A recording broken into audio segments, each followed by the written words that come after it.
What's up, everyone? Welcome to Programming Remote. Today I'm going to show you how to change the license plate light on a GMC Yukon. This is a 2015 here, but it's going to be the same on several different years.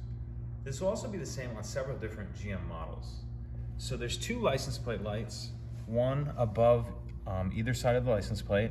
It's going to be the same to get either one out. I'm just going to show you the one. So you want to take a flathead screwdriver and start on the outer edge of the license plate lens, and you'll see a little notch in there. You'll just pull that in, or push it in rather, and then it'll allow that to come down. So once you get that down, you can actually see the bulb assembly here.